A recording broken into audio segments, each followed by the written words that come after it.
On the 17th of September 2023, that's this coming Sunday at the point of recording, Wales is changing the default speed limit from 30 miles an hour to 20. So what exactly does that mean? Why is it mired in controversy? And what do the different speeds actually look like? Let's find out. Right then, let's go for a drive and I'll explain more about this. So the driver for this is safety, basically, because if you're hit by a car doing 30 miles an hour, you're 5 times more likely to be injured than if that car was doing 20 miles an hour.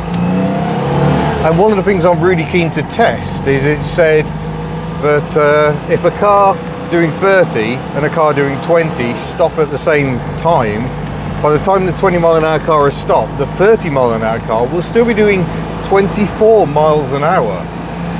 So that's the main driver here. But I will point out, we are in a 30 limit at the moment, and on Sunday this will still be a 30 limit. Not every speed limit is changing. Just to explain, especially for non-UK people, if there is regular street lighting every 200 yards or so, then that's your default speed limit of 30 miles an hour. It's an urban speed limit, unless otherwise signposted. So that's what's changing. So not every 30 will be turning into a 20, and certainly I've seen this banded around, not every speed limit is suddenly going to become 20. Imagine trying to get around a country the size of Wales.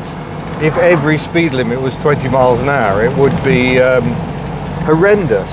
And there's lots of myth busting to do as well. And first of all, I'm going to tackle the myth of emissions. There's a lot of people who said, oh well, 20 mile an hour, cars will be less efficient, so they'll actually be burning more fuel. Point number one, this isn't about emissions, so that's not even what they're trying to do. Point number two, while some studies have shown, some by the Imperial College of London have shown a slight increase in pollutants from petrol engines at 20 compared to 30, diesels were much less likely to produce as much nitrogen oxides, which is a particularly bad form of emissions. There was actually a reduction.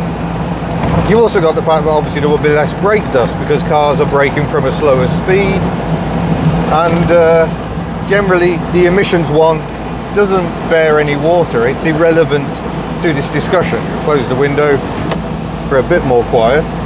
All things are relative in a 2CV.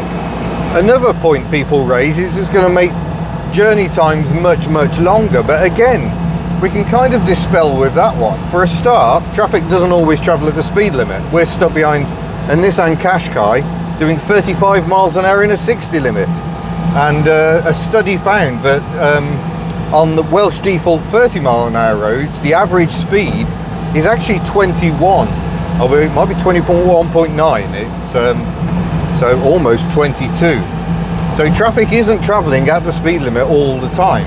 And obviously in an urban environment, we haven't really got one of those to show you, I'm afraid. We live in the sticks. You get traffic lights, roundabouts, junctions, just congestion.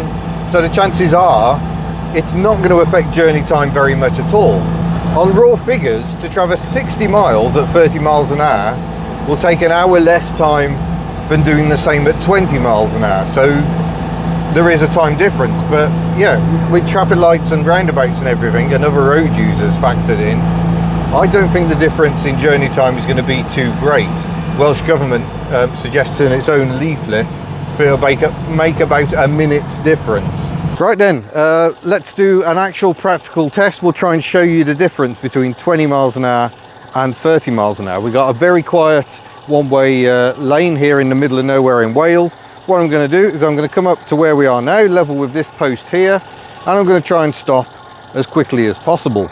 And I'm putting one of my cameras on the line. I'm going to put my action camera on this spot here. So the question is, will it survive braking at 20 miles an hour? Will it survive braking at 30 miles an hour? It's going to be interesting. Let's find out.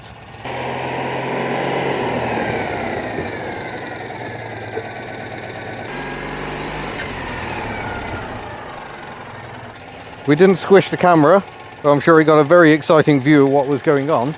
But really, I've got like a quarter of the car is past that post. So when you're doing 20 miles an hour, you stop quick. Even in an old car like Ellie the 2CV, her excellent disc drum brakes, actually quite good for a car like this, and of course she's very light.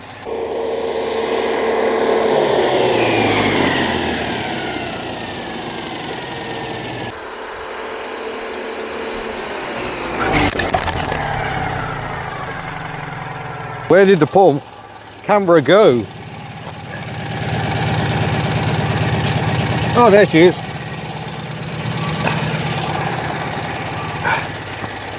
There you are. So yeah, the poor camera fell over on that one. Would have got squished. And I'll turn that off now. If you come here, we're pretty much an entire car length past the pole now. So that is quite the difference. That's the difference between someone getting squished and not. Talk about the more controversial side of this speed limit change, like the projected cost of £33 million. Obviously £33 million could be very, very useful. Wales is a population under 4 million people, so it's a lot of money. But the claim from the Welsh Government is that this will save over £58 million in lost time through injuries, repairing injuries, and obviously the knock-on of the economy of people being horribly, horribly injured. Don't forget, here in the UK, we're very lucky. We just about have an NHS still. So the government funds healthcare. So the less people end up injured in hospital, in theory, the better for everyone. Another controversial aspect is, what difference does it actually make? Because studies have been done, I'm quoting from a Scottish study here, looking at schemes in England before they introduced them up in Edinburgh, trying to show differences in speed limit. And in Bristol, it was found that bringing the speed limit down by 10 miles an hour only reduced in a 2.7 mile an hour reduction in traffic speed. Quite a lot of people ignoring the 20 mile an hour limit. And that's actually a good result. If you start looking around at places like Portsmouth and even Edinburgh itself, the reduction has been under a mile an hour in places. Although it is worth qualifying that and saying what they did find is that the people who sped most also reduced their speed by the most. So you actually slowed down the fastest traffic. So the people who were ignoring a 30 will still ignore a 20, but they still bring their speed down significantly. So it does have an impact. But I think by far the most controversial aspect of this is the public consultation done by the Welsh Government, which found that 53% of respondents were against the change and 47% were in favour. So surely you should just rip it up and say, okay, we're not going to do it then. That's clearly a public display showing that they don't want this. Well, the government has ignored that and said, oh, well, you know, the people who responded tended to be the most extreme, so the most likely to respond. Most people somewhere in the middle, fairly ambivalent. But that's not how politics works in this country. Our voting system counts people who go out and vote. You don't go, ah, well, that was the result, but Joe Bloggs at home didn't vote. He probably would have wanted this. That's not how we do things. So that has led to much public anger over this, and I think the ULEZ in London has been the same. I think the public didn't want it, they did a consultation and they kind of ignored all that, and that really undermines the whole point of democracy. You can't go, we're going to do this, we'd better do a public consultation just to tick the box and then ignore the findings of it. I think that's caused a lot of upset. The Welsh Government claims that in a separate survey, one where it was a sample of people all around Wales, 81% of people were in favour of a reduction down to 20 miles an hour. But still, I don't think it's a good look for governments to ignore public consultations. It completely undermines them and makes people wonder, well, why are we bothering? And at a time when motorists are already feeling under attack with the rise of low emission zones, petrol prices the way they are, I don't think it's doing governments any favours at the moment. It's, yeah, not a good look. Now, something else a lot of people have said, when you go out and you look at comments everywhere, people complain about cyclists and go, well, cyclists can speed and not get in any sort of trouble. And while that's technically true, you can only be prosecuted for speeding on a motorised vehicle. Cyclists can still fall foul of the law for furious cycling, and that has happened. Hello, Matt, furious driving. But I think that is actually the law. I think it is technically furious driving you can be prosecuted under, and people have been. It's a very old rule, dates back to the 1860s. But a bicycle, just like a car, you're in a position of responsibility. You could do damage to people. Pedestrians have been killed by wayward bicycles, and the cyclists have been prosecuted as a result. So it's not true to say cyclists are above the law. They're absolutely not. But it is true to say they haven't got to obey the speed limit in quite the same way as a car. But I don't think it's right to blame bicycles for your complaints about the government changing the speed limit. Now I'm just going to finish with some more stats from the Welsh Government. They claim that the reduction will lead to between 6 and 10 fewer road deaths per year, which sounds pathetic. But then when you look at the injuries, they believe it could be a reduction of between 1,200 and almost 1,800 people a year. And that makes a big difference. There's a big difference to ending up with a bruised elbow compared to breaking limbs, for instance. So there are definitely issues about the way this has been implemented, which have caused a lot of anger, and I fully understand that. But overall, I don't quite get why this is so much of an issue.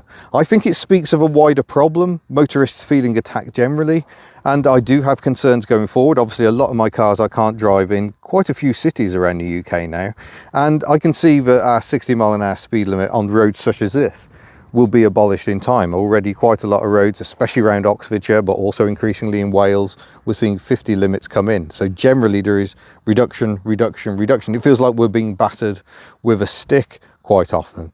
But on this one, I don't mind too much, as long as those 20-mile-an-hour limits have been given some thought. And as I say, it's not like every 30-mile-an-hour road will be going to 20. There's quite a lot of cases, especially around where we live, where the 30-mile-an-hour limit will remain.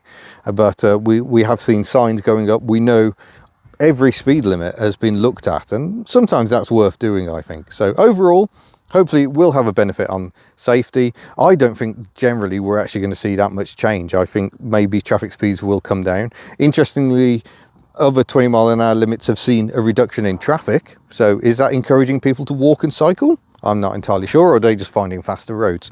Who knows?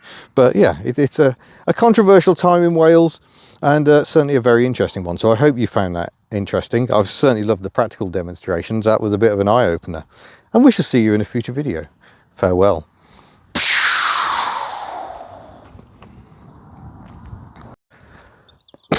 Hello, Pilly Palla.